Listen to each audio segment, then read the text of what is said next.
Have you ever looked at your bank account and asked yourself, will things ever get better? Maybe you've been trying to save for a while. Maybe you've been trying to pay off debt, or you've been making better financial decisions than you used to. Yet, when you look at your bank balance, it feels like nothing has really changed. If you've ever felt that way, then this message is for you. So what I've come to realize is that one of the biggest mistakes we make is believing that because our financial situation hasn't changed quickly, it will never change. We mistake slow progress for no progress, and that's a dangerous mistake to make, because slow doesn't mean you are failing. Slow doesn't mean you are stuck. And slow certainly doesn't mean it's over. Sometimes it simply means you are building something that takes time. My name is Swazi N, and this is Money Mastery Simplified. Today, I want to talk to you about something that every financially successful person eventually comes to learn. Wealth is built over time, not overnight. Let's think about this for a moment. Why do so many people become discouraged with their finances? I think it has a lot to do with the world we are living in. Today, if you're hungry, you can order food and have it delivered to your doorstep in a matter of minutes. If you want to watch a movie, you simply open an app and start watching it. And if you need to buy something, a few taps on your phone and it's on its way. We've become so used to getting things instantly without even realizing it. We start expecting everything else in life to happen just as quickly, including finances. And then, of course, we open social media. Almost every day, we are shown another story of someone who supposedly became wealthy overnight. Someone made millions trading cryptocurrency. Someone started a business and now they're driving their dream car. After seeing those stories over and over again, we slowly begin to believe that that's how success normally happens. So when we've been budgeting for 3 months, paying off debt for 2 years, or trying to build an emergency fund and nothing dramatic seems to be happening, we start asking ourselves, is this even working? And that's where many people give up. Not because the plan doesn't work, but because they expected results quickly. The reality is, money doesn't usually work that way. In fact, if you've ever been in debt, you'll probably know exactly what I'm talking about. Think about how easy it was to get into debt. You can walk into a dealership in the morning and drive out with your new car that very same afternoon. You can furnish an entire house in a single day. You can buy a new TV, a lounge suite, a fridge, a washing machine, and at the end of the day, everything is sitting in your house. When you stop and think about it, all of these financial commitments are just one signature away, just one signature. But getting out of debt is a completely different story. Nobody pays off 5 years worth of debt in a weekend. Nobody builds an emergency fund overnight. Nobody wakes up on Monday and they're financially free because they made one good decision on Saturday. It doesn't work like that. What I've come to realize is that financial distractions can happen surprisingly quick, but financial restoration almost always happens slowly. And that's not because your plan isn't working. It's because that's how money has always worked. Wealth isn't created because someone made one extraordinary financial decision. It's created because they made ordinary decisions over and over again. Think about it, building a house. Nobody arrives at an empty piece of land and suddenly they have a finished home. It starts with one brick, then another, then another. In fact, if you walked past that construction site after the first day, you probably wouldn't be impressed. But each and every single brick matters. Every brick has a purpose. Every brick brings the house one step closer to completion. And our finances work exactly the same way. Every month you spend less than you earn, that's another brick. Every debt payment you make, another brick. Every unnecessary purchase you decide not to make, another brick. Every rand you save, another brick. The challenge is that most people stop laying bricks because they can't see the house. They forget that houses are never judged by one brick. They are judged by thousands of bricks laid consistently over time. And that's exactly how wealth is built, little by little, decision by decision, month by month. And that's over time, not overnight. So I know most of us have heard about compound interest, but what's more powerful is compound behavior. Every financial decision you make is moving you one of two directions. It's either you're moving a little bit closer to financial freedom or you're moving a little bit further away from it. Small habits don't stay small forever.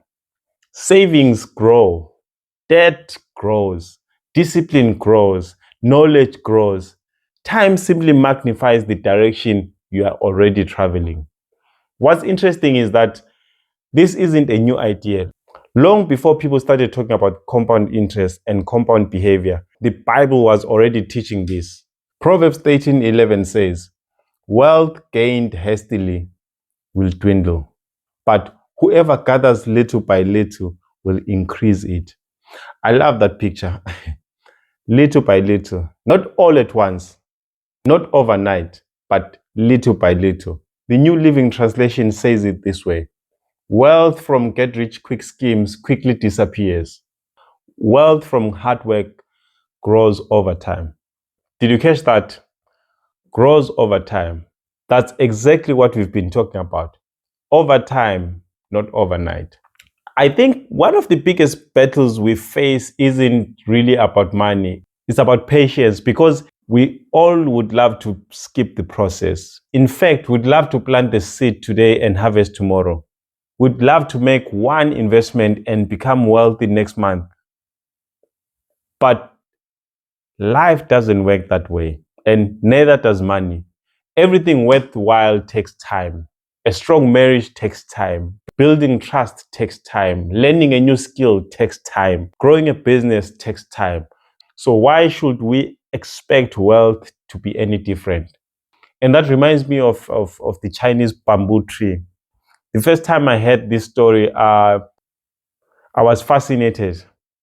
For years, the bamboo tree is watered, is cared for, nurtured. Yet, from the outside, it looks like nothing, absolutely nothing is happening. Imagine being the person watering that tree every single day, trusting the process, still seeing nothing above the ground. Most people would eventually stop watering it because they would convince themselves that it wasn't working. But beneath the surface, the tree is developing extensive root system. The roots are becoming strong enough to support the incredible growth that is still to come. And then what looks like overnight, the bamboo tree just shoots up dramatically. From the outside, people say, wow, look how quickly that happened. But it didn't happen quickly. The growth wasn't sudden. The roots were simply invisible. I think our financial lives often work exactly the same way. When you start living on a budget, people don't see it. When you decide to stop buying things you can't afford, people don't notice. When you start paying extra towards your debt every month, nobody applauds. From the outside, it can feel like nothing is changing. But underneath the surface, something is happening. You are becoming more disciplined, more patient, more intentional. You are becoming the kind of person who can actually manage wealth. The roots come before the growth. And that's why comparing ourselves to other people can be so dangerous. We see someone's new house, someone's new car, someone's investment portfolio, but we don't see the years they spent building the roots. So instead of asking, why am I not where they are? Maybe the better question is, are my roots stronger today than they were a year ago? Because if your roots are growing, your future is growing, even if no one else can see it. So if you've been budgeting for 3 months, don't give up. If you've been saving for 6 months, don't give up. If you've been paying off your debt for 3 years, don't give up. I know there are moments where you are doing all the right things, but you are still so far from where you want to be. I've been there. And if that's where you are today, let me encourage you. Let me encourage you with this. Don't underestimate small victories. Celebrate the first account you pay off, even if it's 50 Rand. Celebrate that 150 Rand that you've owed Umamkulu for 2 months. You've paid that 200 Rand. Celebrate that. Celebrate the first month you stick to your budget. Celebrate the first month you have your strategic reserve completed. Celebrate the first time you say, no, I can't afford that. And you actually mean it. Those are not just financial victories. They are character victories. They are evidence that you are becoming someone who manages money differently. And over time, those small victories become completely different. I think one of the greatest gifts God has given us is time. Every single day, time is working. The question is, which direction is it working in? If we continue borrowing to finance our lifestyle, time increases the cost. Interest keeps accumulating. Stress keeps accumulating. The financial pressure keeps accumulating. If we consistently save, invest, grow our knowledge, and live below our means, time works for us instead of against us. Time doesn't choose sides. It simply magnifies the choices we keep making.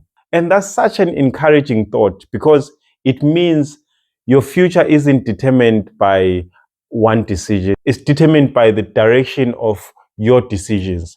One wise decision probably won't change your life, but hundreds of wise decisions made consistently over time absolutely will. So if your finances are not where you want them to be today, please don't tell yourself that your story is over. You are simply in a chapter where the roots are still growing. Keep laying the brick. Keep making wise decisions. Keep walking at the speed of cash and trust the process, because one day you look back and realize that the ordinary decisions that felt so insignificant at the time were the very decisions that changed your financial future. Most people overestimate what money can do in a month, but underestimate what disciplined money can do over 10 years. And breakthroughs rarely arrive in one spectacular moment. More often than not, it arrives disguised as ordinary decisions, repeated faithfully over time. So wherever you find yourself today, whether you are just beginning your journey, trying to get out of debt, or already building wealth, don't become discouraged because the progress feels slow. Keep moving forward. Keep trusting the process. Keep becoming the person who can be trusted with more, because wealth isn't built overnight. It's built over time. My name is Swazi N, and this is Money Mastery Simplified. My mission is very simple: to help you become so good with your money that you never have to stress or worry about it. If this episode encouraged you, I'd really appreciate if you'd share with someone who needs to hear this. And if you'd like to continue growing in your financial journey, make sure you subscribe so you don't miss our next conversation. Until next time, remember, your story isn't over. It just won't happen overnight. It will happen over time. Cheers, guys. Jesus loves you.